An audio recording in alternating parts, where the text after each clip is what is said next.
ನಮಸ್ತೆ ಫ್ರೆಂಡ್ಸ್, ಎಲ್ಲರೂ ಹೇಗಿದ್ದೀರಾ? ನಾನು ನಿಮ್ಮ ಮನಸ್ಸಿನ ಮಾತು ನಿಮ್ಮ ಜೊತೆ ಮಾತಾಡ್ತಾ ಇದ್ದೀನಿ.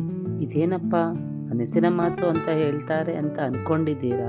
ಹೌದು, ನಾನು ನಿಮ್ಮ ಮನಸ್ಸಿನ ಮಾತೆ. ಎಷ್ಟೋ ಹೆಣ್ಣು ಮಕ್ಕಳ ಮನಸ್ಸಿನ ಮಾತು. ಎಷ್ಟೋ ಹೆಣ್ಣು ಮಕ್ಕಳು ತಮ್ಮ ಜೀವನದಲ್ಲಿ ಏನಾದರೂ ಒಂದು ಸಾಧಿಸಬೇಕು ಎಂಬುವ ಹಂಬಲ ಹೊಂದಿರುತ್ತಾರೆ. ಆದರೆ ಅದು ಎಲ್ಲರಿಗೂ ಸಾಧ್ಯವಾಗುವ ವಿಷಯವಲ್ಲ. ಅದು ಕೆಲವರಿಗೆ ಸಾಧ್ಯವಾಗುತ್ತದೆ, ಮತ್ತೆ ಕೆಲವರಿಗೆ ಅಸಾಧ್ಯವಾಗುತ್ತದೆ. ನಿಮ್ಮ ಸಾಧನೆಗೆ ಯಾರ ಬೆಂಬಲದ ಅವಶ್ಯಕತೆ ಇಲ್ಲ.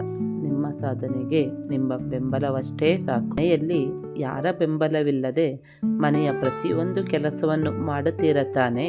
ಹಾಗೆ ಮನೆಯನ್ನು ನೋಡಿಕೊಳ್ಳುವುದು, ಮನೆಯನ್ನು ಶುದ್ಧವಾಗಿಡುವುದು ಅಷ್ಟೇ ಅಲ್ಲ, ಮನೆಯಲ್ಲಿರುವ ಪ್ರತಿಯೊಬ್ಬರ ಜವಾಬ್ದಾರಿಯನ್ನು ಕೂಡ ನೀವೇ ನಿಭಾಯಿಸುತ್ತೀರ. ಅವರ ಆಗುಹೋಗುಗಳನ್ನು ನೋಡಿಕೊಳ್ಳುತ್ತೀರ. ಅವರಿಗೆ ಬೇಕಾದ ಅಡಿಗೆ ಊಟ ತಯಾರಿಸುತ್ತೀರ. ಮನೆಯನ್ನು ನಿಭಾಯಿಸುವ ಪೂರ್ಣ ಶಕ್ತಿ ಇರುವ ನಿಮಗೆ ನಿಮ್ಮ ಸಾಧನೆಯನ್ನು ಮಾಡಲು ಬೇರೆಯವರ ಬೆಂಬಲ ಬೇಕೇ? ಮನಸ್ಸು ಮಾಡಿದರೆ ಎಲ್ಲವೂ ಸಾಧ್ಯ. ಏಕೆ ಹಿಂಜರಿಯುತ್ತೀರಾ? ನಾನು ಒಬ್ಬಳೇ ಎಂದು. ನೀವು ಒಬ್ಬಳೇ, ಆದರೆ ನಿಮ್ಮ ಸಂಸಾರವನ್ನು ನೀವು ನಿಭಾಯಿಸುತ್ತಿಲ್ಲವೇ? ಅಂದ ಮೇಲೆ ಈ ಜೀವನದಲ್ಲಿ ನೀವು ಏನಾದರೂ ಸಾಧಿಸಲು ಭಯವೇಕೆ? ಸಾಧಿಸಿ. ನಿಮ್ಮ ಮಕ್ಕಳ ಭವಿಷ್ಯ ನಿಮ್ಮ ಜೊತೆ ಎಂದೂ ಜೊತೆಗಿರಲಿ. ಅವರ ಭವಿಷ್ಯದಲ್ಲೂ ಕೂಡ ನಿಮ್ಮ ಗಮನವಿರಲಿ. ನೀವು ಅವರ ಭವಿಷ್ಯವನ್ನು ರೂಪಿಸುವ ಒಂದು ಆಧಾರ ಸ್ತಂಭವಾಗಿರಿ. ಭವಿಷ್ಯದ ಮೇಲೆ ಹೆಚ್ಚಿನ ಕಾಳಜಿಯನ್ನು ವಹಿಸಿ ಅವರಿಗೆ ವಿದ್ಯಾಭ್ಯಾಸದ ಮಹತ್ವವನ್ನು ತಿಳಿಸುವುದರ ಜೊತೆಗೆ ನಿಮ್ಮಲ್ಲಿರುವ ವಿದ್ಯಾಭ್ಯಾಸವನ್ನು ಅವರಿಗೆ ಹಂಚಿ ನಿಮ್ಮ ಸ್ಥಾನವನ್ನು ಕೂಡ ಮೇಲ್ಮಟ್ಟಕ್ಕೆ ತಂದುಕೊಳ್ಳಿ. ಕೇವಲ ಮೌನವಾಗಿ ನಗುವುದರಿಂದ ಏನನ್ನೂ ಸಾಧಿಸಲು ಸಾಧ್ಯವಿಲ್ಲ. ಒಮ್ಮೆ ನೋಡಿ, ಈ ಜಗತ್ತನ್ನು ನೋಡಿ. ಸುಲಭವಾಗಿಲ್ಲ, ಹಾಗೆ ಎಲ್ಲವೂ ತುಂಬ ಕಷ್ಟವಾಗಿಯೂ ಇಲ್ಲ. ಕಲಿಯುವವರೆಗೂ ಎಲ್ಲವೂ ಕಷ್ಟವೇ, ಕಲಿತ ಮೇಲೆ ಎಲ್ಲವೂ ಸುಲಭವೇ.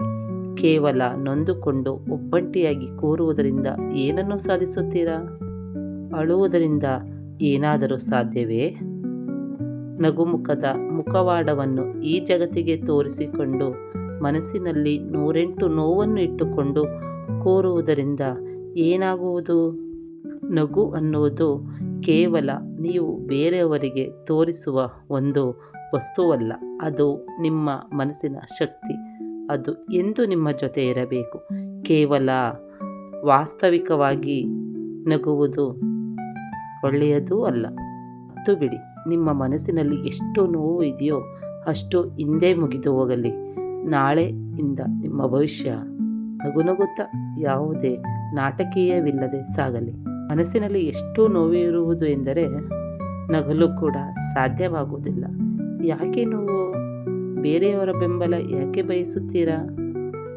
ನೀವು ನಿಮ್ಮ ಶಕ್ತಿ, ನಿಮ್ಮಲ್ಲಿರುವ ಆತ್ಮವಿಶ್ವಾಸವನ್ನು ನೀವು ಎಬ್ಬಿಸಿ. ನೀವು ನಗುತ್ತಾ ಇರಿ. ನಿಮ್ಮಲ್ಲಿ ಯಾವುದೂ ಸಾಧ್ಯವಿಲ್ಲ, ಎಲ್ಲವೂ ಸಾಧ್ಯವಿದೆ. ಆದರೆ ಸಾಧಿಸುವ ಶಕ್ತಿ ನಿಮಗೆ ಬೇಕು. ಸಾಧಿಸುತ್ತೀರಾ? ಏಕೆಂದರೆ ಇಡೀ ಜಗತ್ತನ್ನು ನಿಭಾಯಿಸುವ ಶಕ್ತಿ ಒಂದು ಹೆಣ್ಣಿಗೆ ಇದೆ ಎಂದು ನಾವು ನಂಬುತ್ತೇವೆ. ಏಕೆಂದರೆ ಅವಳಿಗೆ ಇರುವ ತಾಳ್ಮೆ ಇಂದು ಯಾರಿಗೂ ಇರಲು ಸಾಧ್ಯವಿಲ್ಲ. ಅವಳು ಒಂದು ಶಕ್ತಿ. ಅವಳು ಎಲ್ಲವನ್ನು ನಿಭಾಯಿಸುವ ಒಂದು ಮೂಲ ಆಧಾರವೇ ಆಗಿರುತ್ತಾಳೆ. ಮನಸ್ಸಿನಲ್ಲಿ ನೋವು, ಸಂಕಟ, ದುಃಖ ಯಾವುದೇ ಇದ್ದರೂ ಕೂಡ ಅವಳು ಮೌನವಾಗಿಯೇ ಕೂರುತ್ತಾಳೆ. ಈ ಶಕ್ತಿ ಬೇರೆ ಯಾರಲ್ಲೂ ಬರಲು ಸಾಧ್ಯವಿಲ್ಲ. ಎಷ್ಟೇ ನೋವಿರಲಿ, ಸಂಕಟವಿರಲಿ, ತಡೆಯಲಾಗದ ಮನವ್ಯಾಧಿ ಇರಲಿ, ಆದರೂ ಅವಳು ಅದನ್ನು ಯಾರ ಮುಂದೆಯೂ ತೋರಿಸಿಕೊಳ್ಳುವುದಿಲ್ಲ. ನಗುತ್ತಲೇ ತನ್ನ ಜೀವನವನ್ನು ಸಾಗಿಸುತ್ತಾಳೆ. ಅಳಬೇಕೆಂದರೂ ಕೂಡ ಅಷ್ಟೇ, ಯಾರ ಮುಂದೆಯೂ ಗೋಳಾಡುವ ಹೆಣ್ಣಲ್ಲ. ಕೇವಲ ತನ್ನ ಮನಸ್ಸಿನಲ್ಲೇ ಅಳುತ್ತಾಳೆ. ಇದು ಬೇರೆಯವರ ಮುಂದೆ ಗೋಳಾಡೋಕ್ಕೆ ಸಾಧ್ಯವಿಲ್ಲ ಎಂದಲ್ಲ. ಯಾರ ಮುಂದೆಯೂ ತಾನು ಚಿಕ್ಕವಳಾಗಬಾರದು ಎನ್ನುವುದು ಅವಳ ಮನೋಭಾವನೆ. ಬಿಡಿ, ಇಂದಾದರೂ ಬಿಡಿ. ನಿಮ್ಮ ದುಃಖವನ್ನು ಒಮ್ಮೆ ಕೂತು ಮನಸಾರೆ ಹತ್ತು ಬಿಡಿ. ಬೇರೆಯವರ ಬೆಂಬಲವನ್ನು ಬಯಸದೆ, ಬೇರೆಯವರ ಪ್ರೀತಿಯನ್ನು ಬಯಸದೆ, ಕೇವಲ ನೀವು ನಿಮ್ಮನ್ನು ಪ್ರೀತಿಸಿ ನಿಮ್ಮ ಸಾಧನೆಯ ಮೇಲೆ ಗಮನ ಕೊಡಿ. ಯಾರ ಬೆಂಬಲವಾಗಲಿ, ಯಾರ ಪ್ರೀತಿಯಾಗಲಿ ನಿಮಗೆ ಅವಶ್ಯಕತೆ ಇಲ್ಲ. ಏಕೆಂದರೆ ನೀವು ನೀವಾಗಿದ್ದೀರಿ. ನಿಮಗೆ ನಿಮ್ಮ ಬೆಂಬಲವಷ್ಟೇ ಸಾಕು. ನೀವು ಸಾಧಿಸುತ್ತೇನೆ ಎಂಬ ಒಂದು ಮನಸ್ಸಿದ್ದರೆ ಸಾಕು. ನಿಮ್ಮ ಸಾಧನೆಗೆ ಯಾವುದೇ ಅಡೆತಡೆ ಬರುವುದಿಲ್ಲ. ನಿಮ್ಮ ಬೆಂಬಲಕ್ಕೆ ತಾವಾಗಿಯೇ ಈ ಜಗತ್ತು ನಿಲ್ಲುತ್ತದೆ. ಎದ್ದೇಳಿ, ಇಂದಾದರೂ ನೀವು ಸಾಧಿಸಬೇಕೆನ್ನುವ ಗುರಿ ಕಡೆ ನಿಮ್ಮ ಹೆಜ್ಜೆಯನ್ನು ಇಡಿ. ನಗು ನಗುತ್ತಾ ಈ ಸಮಾಜವನ್ನು ನೋಡಿ. ಈ ಸಮಾಜದಲ್ಲಿ ಇರುವ ಮುದ್ದಾದ ಮಕ್ಕಳುಗಳ ಜೊತೆ ಸೇರಿ ನಿಮ್ಮ ದುಃಖವನ್ನು ಮರೆಯಿರಿ. ಅಷ್ಟೇ ಅಲ್ಲ, ಜೀವನ ಸಾಧನೆಯ ಕಡೆ ನಿಮ್ಮ ಗಮನವನ್ನು ಕೊಡಿ. ಸಾಕು, ಈ ನಗುವ ಆಟದಲ್ಲಿ ನಿಮ್ಮ ಅಳುವಿನ ನಾಟಕ ಸಾಕು.